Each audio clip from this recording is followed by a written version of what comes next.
하고 계시는데 예배 중이지만은 우리 하나님 앞에 하나님의 말씀을 듣기 전에 우리 좀 기지개를 한번 켜시고 좀 한번 좀 이렇게 심호흡도 좀 하시고 한 시간을 손해 보셨는데 가을에 찾으실 겁니다. 걱정하지 마시고. 어느 분은 그러시더라고요. 잠은 죽어서나 시큰 자 그러시더라고요.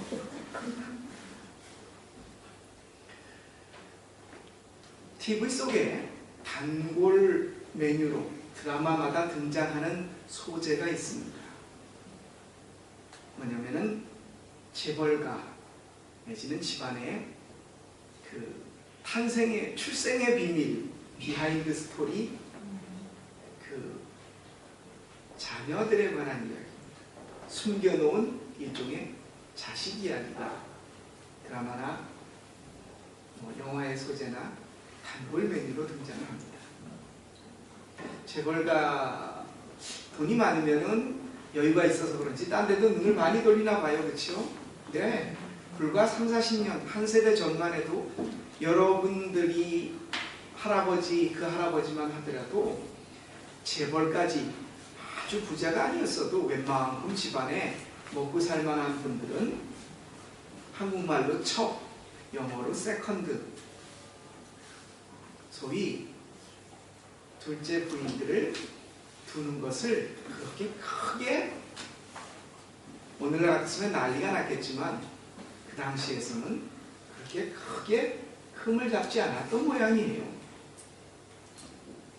예전엔 재벌만이 아니라 웬만한 사람들도 그랬다고 이야기를 하는 것을 들었습니다.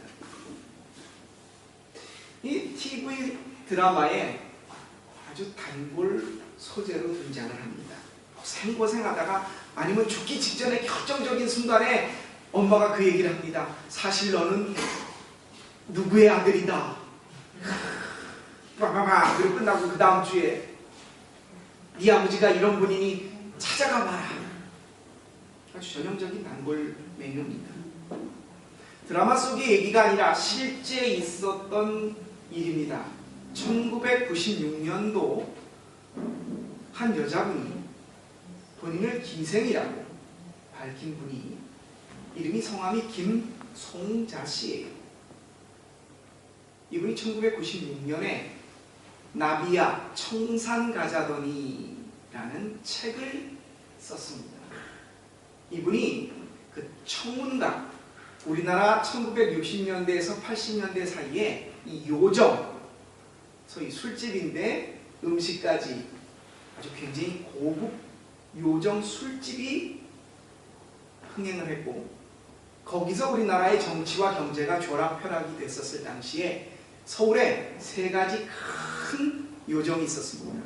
삼청각이 있었고, 청각이 있었고, 또 대운각이 있었는데, 이 김송자 씨라는 분이 이 청운각의 기생이셨대요. 자기 집에 출입하였던 대재벌의 한 사람을 만나서 그분의 애척으로 약 30년이 넘게 나이 차이가 나는데도 슬하에 세 자녀를 두고, 그 책 속에 밝힌 이름이니까 제가 밝혀도 될 것 같아요. 그분의 이름이 이병각이에요.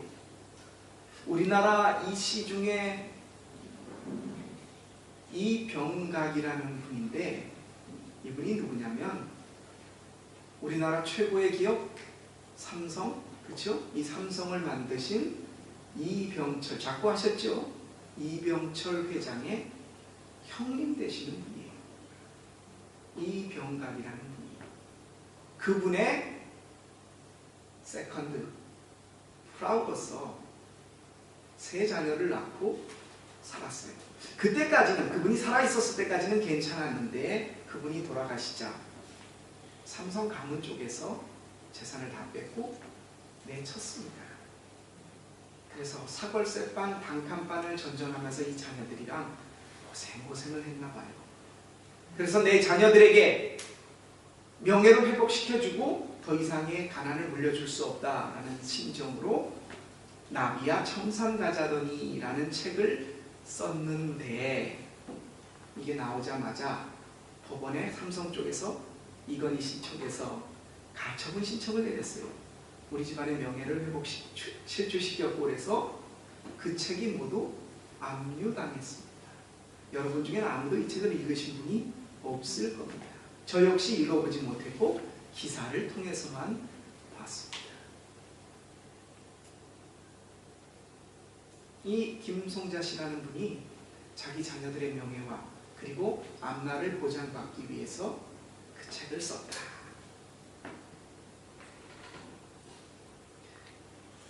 재벌가를 둘러싸서 친자 소송 벌어졌다라는 뉴스는 세간에 심심치 않게 등장을 합니다.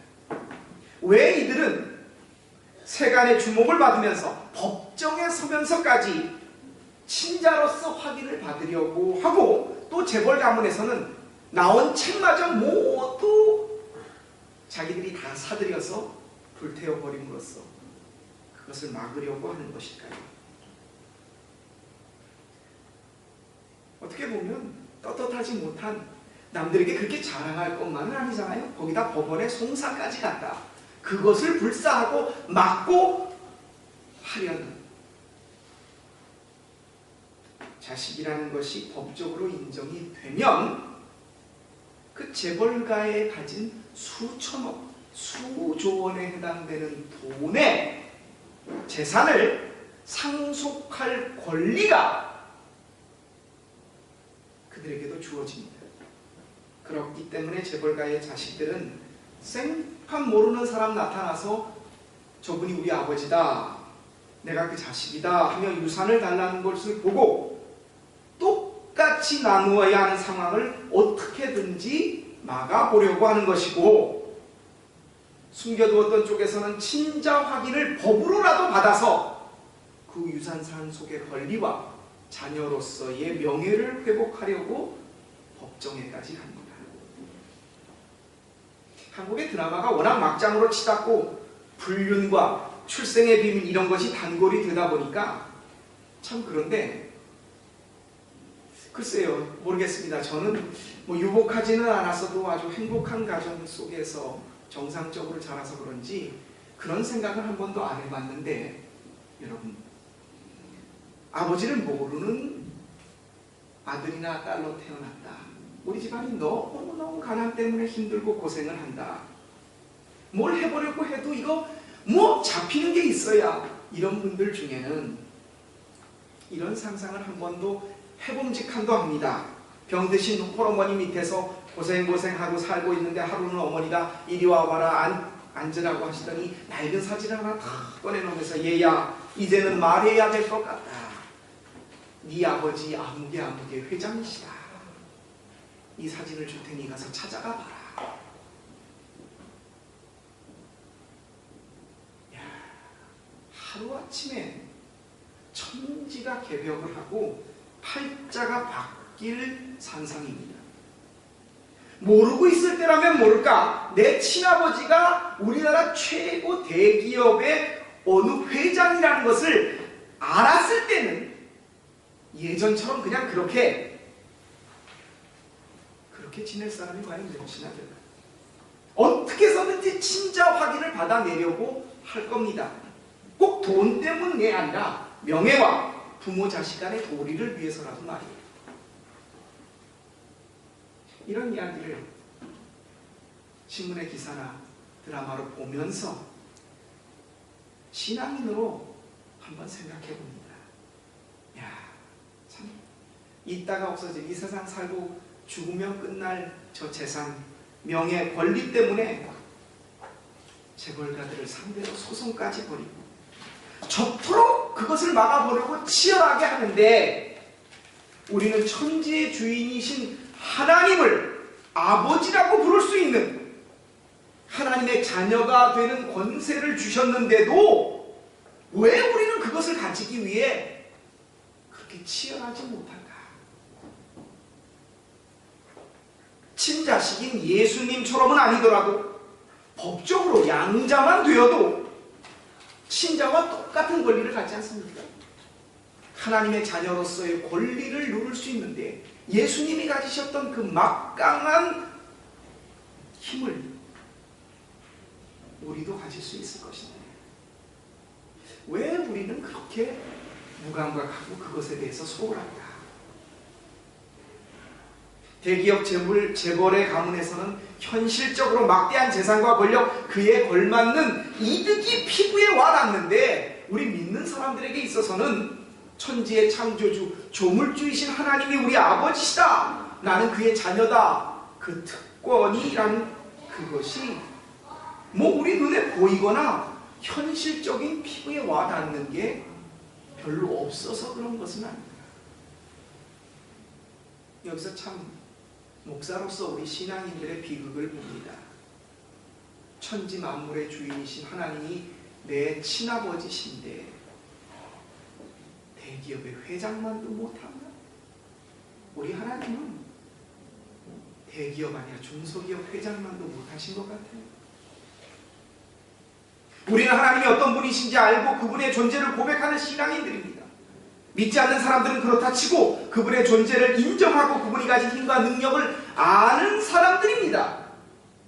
그분을 알고 그분이 우리를 자녀 삼으시겠다고, 나를 아버지라고 불러라, 그렇게 하셨는데도 우리는 그냥 무늬만, 아니 그냥 기도할 때만 하나님 아버지, 하나님 아버지 그렇게 부르짖죠. 그분께서 나에게, 우리가 그분에게 요구하는 그것이, 하나님 참 나한테 이런 일이 생겨서 큰일이 났네요. 내 사업에 중요한 고비가 생겼습니다. 병원에 갔더니 의사가 건강이 안 좋다고 그럽니다. 아이고 우리 자식이 이런데 어떻게 좀 해주십시오. 이 세상에서 바라고 구하고 성취하고자 하는 내 삶의 욕구를 채워달라는, 그래서 하나님을 찾아도, 그래서 간절함은 있어도 하나님 당신이 내 아버지시라고요. 당신이 나를 아들로 딸로 인정해 주셔서 감사합니다. 나 정말 당신의 친자식은 아니더라도 양자라도 되고 싶어요. 그러니 날 좀 제발 자녀로 받아주세요. 이런 사모함과 간구는 우리에게 거의 없습니다. 아이고 목사님 당연하죠. 하나님이 그럼 우리 아버지지 우리 외삼촌이에요, 고모예요? 우리가 아버지라고 부르는데, 제 말씀은 정말 여러분이 하나님의 자녀다라는 것이 내 피부에 와닿게, 하나님 날 제발 자녀로 좀 만들어주세요. 내가 당신의 아들이고 딸이고 싶어요. 그것에 걸맞는 행동과 자긍심이 있냐는 것입니다. 여러분 솔직히 우리가 하나님을 아버지라고 고백하고 그분께 바라고 구하는 것이 무엇인지 우리 스스로에게, 하나님을 아버지라고 부른 다음에 우리가 그분에게 무슨 대화를 하는지 한번 곰곰이 본인 스스로에게 한번 물어보십시오. 우리가 하나님을 아버지라고 부르기를 원하고 그분이 내 아버지 되심을 고백하고 그분의 자녀로서 살고자 하는, 친자로서의 확인을 받고자 하는 신앙인일진데, 오늘 우리는 이 말씀 앞에 한번 제대로 서야 합니다. 오늘 로마서에서 바울은 이렇게 말씀합니다. 8장 14절의 말씀입니다. 하나님의 영으로 인도받은 사람은 곧 하나님의 자녀입니다. 자 여러분, 이 말씀을 놓고 보자면 하나님의 영으로 인도받은 사람은 곧 하나님의 자녀입니다. 이 말씀을 놓고 보자면 우리는 둘 중에 하나가 됩니다. 첫 번째, 내가 하나님의 자녀라고 느끼고 고백한다면, 그리고 그것이 내 피부에 와닿는다면, 그 고백이 있게 한 하나님의 영, 뭡니까? 성령님이 나와 함께 하고 계시는 겁니다. 두 번째, 그렇지 않다면 우리가 하나님의 자녀인 것이 와닿지도 않고 그것이 느껴지거나 확신할 수 없다면, 그것이 믿겨지지 않는다면, 오늘 말씀대로라면 성령이 우리와 함께하는 것이 아니에요. 우리가 하나님의 자녀인 것을 누가 증명하고 무엇이 증명합니까? 법정에서요? 유전자 감식을 합니까? 어떤 증거가 될 만한 사진이나 증거 물품이 있습니까? 아니죠. 16절의 말씀입니다. 성령이 친히 우리가 하나님의 자녀인 것을 증언하시느니라. 친자식이 맞다? 아니다. 내가 하나님의 자녀다? 아니다라고 하는 것은 그것 때문에 세상 법정에서 치열하게 싸우는 그런 사람들과 달리 우리는 하나님이 너 내 아들, 딸이 되어줄래? 하나님 스스로가 허락하셨어요. 말씀하시고 우리에게 다가오시고 성령을 증인으로까지 삼아주셨습니다. 근데 우리는 그걸 뭐 별로 그렇게 이거 뭐 하나님 아버지지 뭐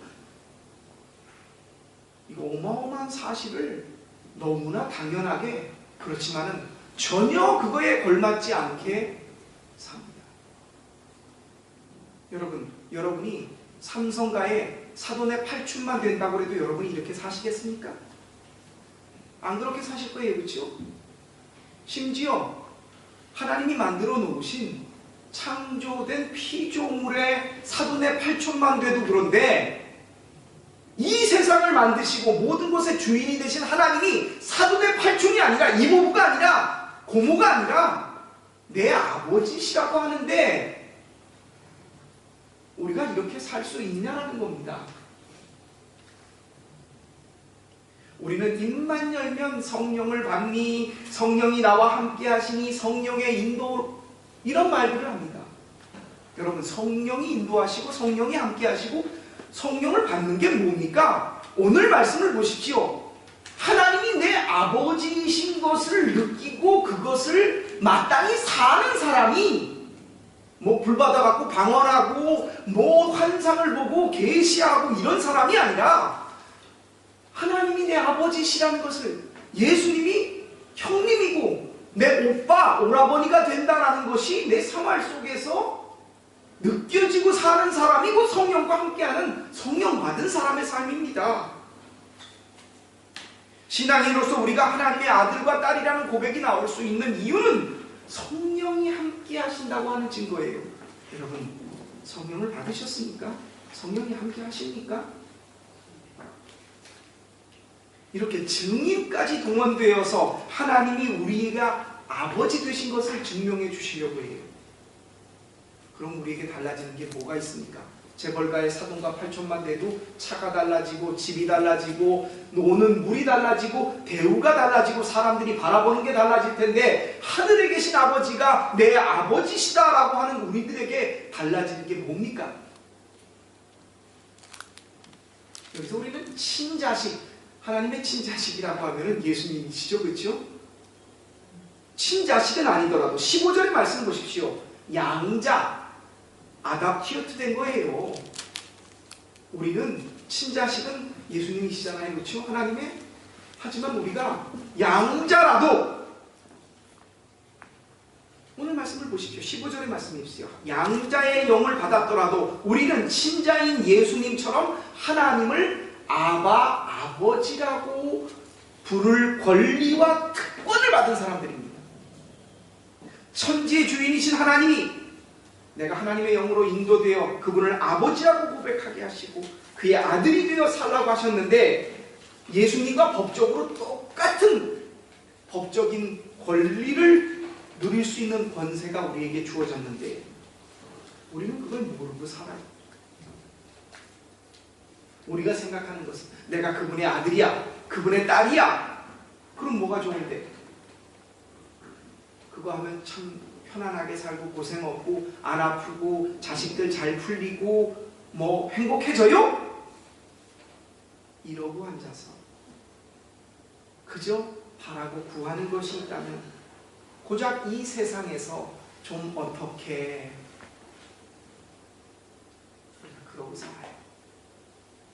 어디 우리 형님 오빠 예수님이 친자 되시는 예수님께서 세상의 근심과 걱정, 그것 때문에 하나님께 구하고 그것을 얻기 위해 기도하시는 것을 성경 한 구절에도 여러분이 보셨다면 얘기해 주십시오. 오늘 사도 바울이 우리에게 말씀하십니다. 자녀이면 또한 상속자, 곧 하나님의 상속자여 그리스도 예수와 함께한 상속자입니다. 하나님의 아들과 딸로서 우리가 인정을 받는다면 친자이신 예수님처럼 우리도 똑같이 하나님의 재산을 나누어 가질 권리를 가진 사람들인데 우리는 하나님의 재산을 하나님이 가지신 것을 예수님과 똑같이 받을 수 있는 권리를 가진 사람들입니다. 그게 하나님의 자녀 아니에요? 하나님 스스로가 그것을 인정하셨고 성령께서 그것을 증언해 주셨습니다. 그리고 친자이신 예수님 역시 우리를 형제로 맞이하고 싶어 하십니다. 그 자녀된 우리가 정말 아들, 딸로서 하나님의 뜻에 합당하게 살 수 있는 길이 무엇인가? 오늘 17절은 우리에게 하나님이 우리를 자녀로 인도하시고 성령으로 증언하시고 예수님도 말하시는 하나님의 자녀로서의 삶이 아주 구체적으로 나와 있습니다. 그것은 바로 하나님의 친자, 우리 주님, 저에게는 형님, 여자분들에게는 오라버니 되시는 우리 주님 예수께서 하나님께 순종하고 사셨던 삶을 뒤따라가는 것입니다. 사도 바울이 말씀하고 있습니다. 자녀이면 또한 상속자 곧 하나님의 상속자여 그리스도와 함께한 상속자니 우리가 그와 함께 영광을 받기 위하여 고난도 함께 받아야 할 것입니다. 아멘. 오늘 하나님은 우리에게 우리가 하나님의 자녀로서 하나님의 모든 권리를 누리려 한다면 친자이신 예수님이 가셨던 길 뭡니까? 예수님이 가셨던 길을 한마디로 정의하면 뭐예요? 십자가의 길을 가라는 것입니다. 네가 내 자녀라고 한다면 내 모든 천지를 만든 내 것을 내 아들과 딸로서 받기를 원한다면 내 친아들인 예수가 갔던 길을 너희도 가야 되지 않겠느냐 말씀하시는 겁니다. 이 십자가의 길이 바로 하나님이 자녀들이 갈 길입니다. 예수님이 그토록 우리에게 형제요 자매요 우리에게 바라시는 것이 바로 십자가의 길입니다. 십자가의 길은 뭡니까? 높아지는 겁니까? 다른 사람을 부리는 겁니까? 더 가지는 것입니까? 많이 누리는 것입니까? 명령하는 것입니까? 세상이 부러워하는 그 길입니까? 그 길이 아니라 낮아지고 섬기고 버리고 포기하고 사랑하고 품고 내려놓고 이해하고 그랬구나. 대기업 회장의 친자 확인은 확실히 떨어지는 뭔가 부와 명예와 권세라도 있는데 하나님의 자녀라고 된다면 그저 갈 길이 찌그러지는 십자가의 길이네. 근데 여러분 우리가 하나님을 믿는 것이 부와 명예와 권세가 아니라는 것. 목사님 저뿐 아니라 여러분도 너무나 잘 아시지 않습니까? 세상이 쫓고 추구하고 가지고 세상이 부러워하는 것이라면 왜 굳이 여기 와서 달라 그래요? 세상을 향해 더 빨리 달려나가면 되지요. 우리 신앙인의 삶은 십자가로 가는 것입니다. 그래야 그 이후에 하나님이 진짜 자녀된 영광스러운 길이 있습니다. 세상과는 다른 길 말이죠.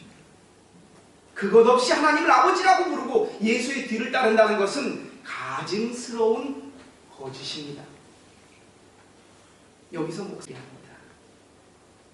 목사님 제가 그 정도 얘기할 정도면 우리 모두 다 그런 거 알겠습니다. 정말 우리가 기도할 때 아니면 모든 일의 습관이 되어버린 하나님 하면 아버지.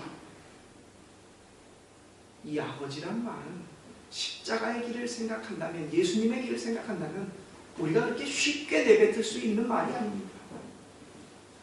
예수님이 가르쳐 주신 기도 첫 마디가 뭡니까? 하늘에 계신 우리 아버지예요. 여러분 자녀로서 아버지를 아버지라고 부를 수 있을 정도로 떳떳하십니까? 피부치로 낳아주시지 않았는데 양자로서 아답티어트 됐는데 그분이 우리를 받겠다고 하셨는데 우리도 그분의 자녀라고 말하고 싶은데 그 가야 할 길이 세상과는 다른 세상 사람들이 좋아하는 달콤한 길이 아니라 십자가의 길이라는데 여러분 쉽게 나 자녀 할래요 그 소리가 나오시냐고요. 하나님 아버지라는 말은 우리 목숨을 걸고 고백해야 되는 쉽지 않은 말입니다.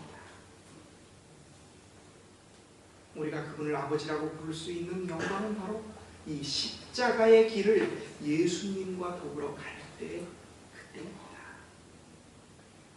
천지의 주인이신 하나님의 자녀로서 모든 사람들이 부러워야 할 그 자녀가 되는 것은 바로 예수님이 가셨던 십자가의 길을 뒤따르면서 가능한 것입니다. 사도 바울은 오늘 하나님의 말씀을 그렇게 전합니다. 사랑하는 성도 여러분, 주님의 십자가의 길과 고난을 묵상할 수 있는 사순절 넷째 주일입니다. 여러분은 여러분이 가진 것을 자식에게 물려주려고 하실 것입니다. 대기업의 친자 소송이 그것과 깊이 연관되어 있습니다. 바로 아버지가 가진 것에 대해서 자식은 받아 누릴 권리가 1차로 있기 때문입니다. 자기가 가진 것을 자식에게 물려줄 생각이 없는 부모라고 한다면 자식이 없거나 자식에게 뭔 문제가 있거나 아니면 더 큰 사회적인 대의가 있을 때에 그럴 것입니다. 대부분, 아니 거의 100% 부모가 가진 재산은 자식에게 갑니다. 세상만 그런 게 아닙니다. 우리가 믿는 하나님도 그러십니다. 오늘 하나님께서 우리에게 성령을 증인으로 내세우셔서 우리를 당신의 자녀로 받아주셨습니다. 친자이신 예수님이 양자인 우리를 똑같은 위치로 생각하고 계십니다. 우리는 그 권세를 부여받았습니다.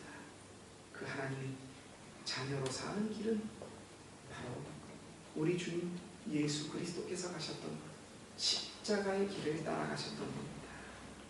우리 주님이 가셨던 이 십자가의 길만이 오로지 우리가 입버릇처럼 말하는 하나님 아버지, 아바 아버지, 그분의 자녀가 될 수 있는 유일한 길인 것입니다. 예수님의 길을 따라 이 길을 감으로써 하나님 아버지를 모시고 이 세상이 줄 수 없는 모든 것을 받아 누리시는 저와 여러분의 삶이 되시기를 주님의 이름으로 축원합니다. 기도드리겠습니다. 하나님은 성령을 우리의 증인으로 내세우셔서 우리를 당신의 아들과 딸로 받아주셨습니다. 우리 역시 그러하기를 원합니다. 그러나 우리는 입버릇처럼 하나님 아버지만 하지만 정말 하나님의 자녀로서 우리가 가야 할 길을 가지 못하고 있습니다. 세상이 좋아, 세상이 바라고, 세상이 추구하고, 세상이 원하는 성공과 많이 가짐과 잘되고 높아지고, 이런 길을 우리는 하나님을 동원해서 하나님을 아버지로 모시고 그 일을 이루고자 합니다. 그런데 그의 아들 예수님이 우리에게 같이 가자고 하셨던 하나님의 아들, 딸 되는 참된 길은 십자가의 길임을 오늘 말씀을 통해 하나님은 우리에게 말씀해 주십니다. 주님, 우리가 세상을 등지고 하나님을 향해 나아갈 수 있는 하나님의 자녀라면, 하나님을 아버지라고 부를 수 있는 그 권리가 우리에게 주어진다면 예수님이 가셨던 십자가의 길을 찾아 나설 수 있는 진정한 신앙인 되게 하여 주옵소서. 이 길을 우리에게 몸소 실천하여 보여주신 우리 주님 예수 그리스도의 이름으로 감사하며 기도합니다. 아멘.